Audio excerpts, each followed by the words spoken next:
BPSC teacher जो computer exam है, बहुत ही काफ़ी हार्ड क्वेश्चन था। सिलेबस से बाहर का भी क्वेश्चन था और लेवल जो है बहुत हार्ड था।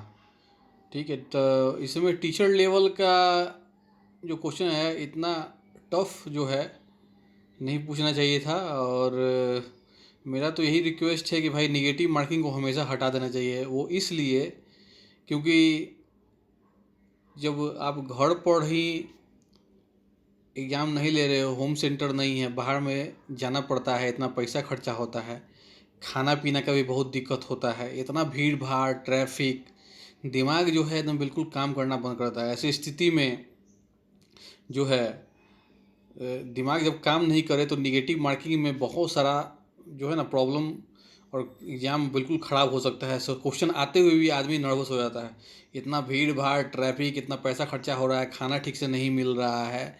ठीक है, इसमें तो लड़की लोगों का ही बहुत ज़्यादा दिक्कत होता है। एगो अच्छा काम हुआ कि भाई लड़की लोगों को एक साथ एग्ज़ाम लिया गया, बहुत अच्छा किया। लड़का लोगों का एक साथ एग्ज़ाम हुआ, अच्छा हुआ।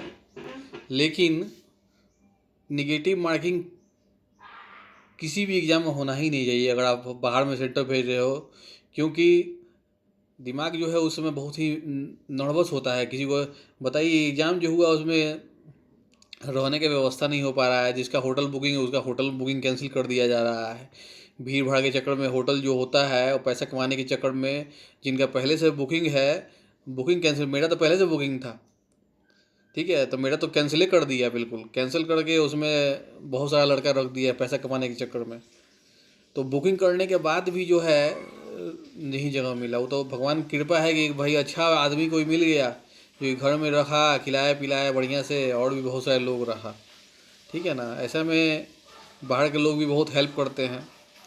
लेकिन यही है कि क्वेश्चन थोड़ा सा टफ था, मुश्किल था, सिलेबस से बाहर का था।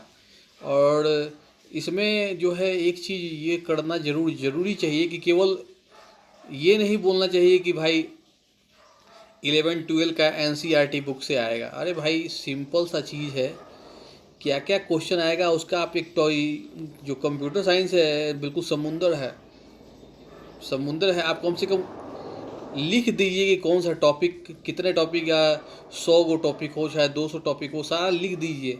खाली इतना बोलने से काम नहीं चलेगा ना कि बिल्कुल 11-12 का एनसीईआरटी का बुक पढ़ लीजिए वही सिलेबस है।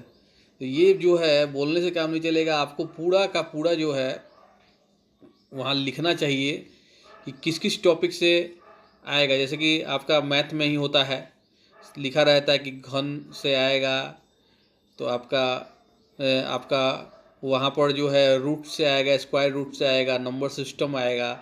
इस तरह उसमें भी आपको सिलेबस कंप्यूटर्स में लिखना चाहिए था कि भाई जो है ना सिलेबस को किस किस टॉपिक को फॉलो करना है। केवल बुक फॉलो करना बोलना उचित नहीं है।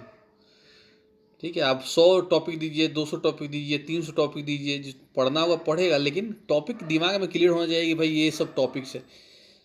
ठीक है, ये बहुत ज़रूरी है। अभी जैसे कि बिहार स्टेट का जो आया है ना 2023 का जो सिलेबस, बहुत अच्छा सिलेबस दिया गया है। एक तरह से वहाँ लिख दिया गया है कि कौन कौन सा टॉपिक है। अभी मैंने देखा है उस सिलेबस को, बहुत बढ़िया तरीक़ा से दिया है। उसे पढ़ने में आसानी होता है, समझने में आसानी होता है कि भाई क्या क्या आने वाला है। अब 11 और 12 का जो एनसीईआरटी का किताब है पूरा 500-600 पेज है। उसमें तो C++ के बारे में कुछ है ही नहीं होता, उसमें तो पाइथन के बारे में लिखा हुआ है। उसके बाद बीपीएससी में आ रहा है C++, तो वो समझ में नहीं आ रहा है कि किस आधार पर उसको पूछा गया है। ठीक है, तो ये भी चीज़ है। तो सिलेबस बिल्कुल बताना बहुत ज़रूरी है कि कहाँ कहाँ से, मतलब कि कौन कौन सा टॉपिक को फॉलो किया जाएगा क्वेश्चन को देने के लिए, ताकि लोग आराम से उस चीज़ को पढ़ें और क्वेश्चन भी उतना ही उसी टॉपिक के अंदर पूछा जाना चाहिए। और एक लेवल निर्धारित करना होगा कि इसलिए टीचर का एग्ज़ाम है तो किस लेवल का होगा, आईटीआई का एग्ज़ाम है तो किस लेवल का, और आईआईटी का एग्ज़ाम है तो किस लेवल का होना चाहिए क्वेश्चन, एक पहले से निर्धारित होना बहुत ज़रूरी है। बाकी एक और चीज़ कहना था कि भाई होम सेंटर में ही देना चाहिए। जैसे कि पटना है, ठीक है, पटना में तो कॉलेज का कमी है नहीं। Science college, Patna college, N college और बहुत सारा, मुझे भी पता नहीं है पटना में रहने के बावजूद भी कहाँ कहाँ कितना कॉलेज है। ठीक है, तो इसमें जो किया गया था कि भाई सेंटर कोड दे दिया गया था और सेंटर बाद में बताया गया, बहुत अच्छा काम किया। लेकिन होम सेंटर देने से क्या दिक्कत है, आपको अगर ट्रांसफ़र करना है तो आप टीचर का ट्रांसफ़र कर दीजिए। अगर एन कॉलेज में सेंटर मान ली चला गया एग्जाम्पल के तौर पर, उदाहरण के तौर पर, तो एन कॉलेज के जितने भी वहाँ पर जो प्रोफेसर हैं उनको आप दूसरे किसी कॉलेज में भेज दीजिए, शहर के बाहर भी भेजिए चाहे जहाँ भेजिए। लेकिन स्टूडेंट को इतने लाखों की संख्या में इधर उधर भेजने से दिक्कत क्या होता है कि ट्रेन में भीड़ हो जाता है, जो शहर में वो लोग जा रहे हैं वो पूरा शहर में चक्का जाम हो जाता है। अब जैसे कि मुजफ्फरपुर में इतना जाम हो गया था, इतना जाम हो गया था कि हो सकता है, मुझे पता नहीं, कि हो सकता है किसी का एग्ज़ाम भी छूट गया हो, हमको उतना नॉलेज नहीं है, लेकिन मैंने देखा कि इतना ज़्यादा जाम लग रहा था, इतना ज़्यादा कि उस जाम के चक्कर में जिसका सेंटर 10 किलोमीटर दूर है वो कहाँ से पहुँच पाएगा।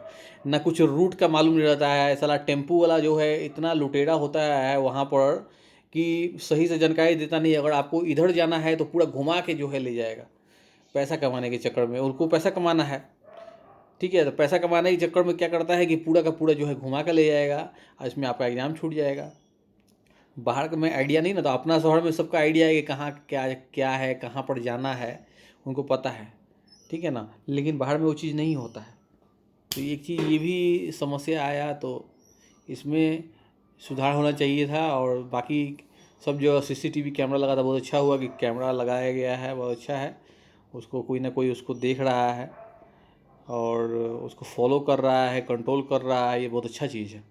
ऐसा हर एग्ज़ाम में ही ऐसा होना चाहिए, बहुत ज़रूरी है। इसे जो भी करप्शन है वो सब ख़त्म होगा, ठीक है ना, जो भी सेटिंग गेटिंग होता है सब ख़त्म होगा, ये बहुत ज़रूरी था, अच्छा किया गया। यही हमारा एक्सपीरियंस था जो हमने शेयर किया, ठीक है। जय हिंद।